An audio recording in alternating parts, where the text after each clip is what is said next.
வணக்கம். மதுரை வந்து இறங்கியவுடன் விமானத்திலிருந்து தாண்டி குதித்து என்ட்ரி கொடுத்த நடிகர் விஜய். விஜயின் இந்த என்ட்ரியை பார்த்தவுடன் சுற்றியிருந்த விமான நிலைய ஊழியர்கள் செய்த செயல் இணையத்தில் வைரலாகும் வீடியோ.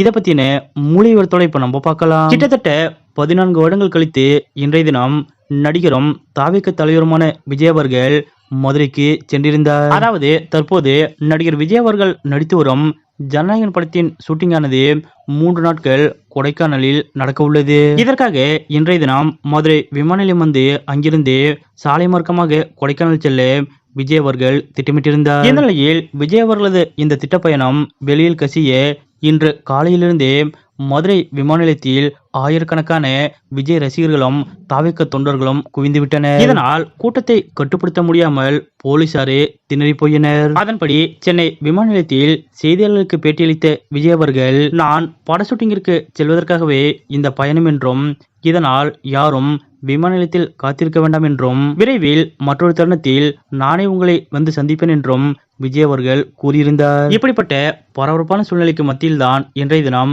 விஜய் அவர்கள் மதுரைக்கு வந்தார். இந்த நிலையில் மதுரை விமான நிலையத்திற்கு வந்த விஜய் அவர்கள் மதுரை விமான நிலையத்தில் என்ட்ரி கொடுத்த வீடியோ தான் தற்போது சமூக வலைதளங்களில் வைரலாக பரவி வருகிறது. அதாவது பரபரப்பான சூழ்நிலைக்கு மத்தியில் விமான நிலையத்திற்கு வந்த விஜய் அவர்கள் தன்னுடைய விமானத்திலிருந்து எகிரி குதித்து மதுரை மண்ணில் காலடி வைத்து கைத்தட்டி சட்டென கைகளை உயர்த்தி அங்கிருந்த அனைவருக்கும் உற்சாகத்தோடு வணக்கம் தெரிவித்தார். விஜயின் இந்த செயலை பார்த்ததும் அங்கிருந்த விமான நிலைய ஊழியர்கள் அனைவரும் உற்சாகத்தோடு கைத்தட்டி கரகோஷம் எழுப்பினர். மேலும் இந்த வீடியோ தற்போது சமூக வலைதளங்களில் வைரலாக பரவி வருகிறது. சேட்டை பிடிச்ச பையன் சார் இந்த விஜய் என குறிப்பிட்டு பலரும் இந்த வீடியோவை ஷேர் செய்து வருகின்றனர். யாரும் எதிர்பார்க்காத வகையில் மதுரை விமான நிலையத்தில் மிகுந்த உற்சாகத்தோடு வேற லெவலில் என்ட்ரி கொடுத்திருக்கக்கூடிய விஜய் அவர்கள் செய்த இந்த செயல் பற்றிய உங்களுடைய கருத்துக்கள் என்ன அப்படிங்கிறத மறக்காம கமெண்ட்ல குறிப்பிடுங்க.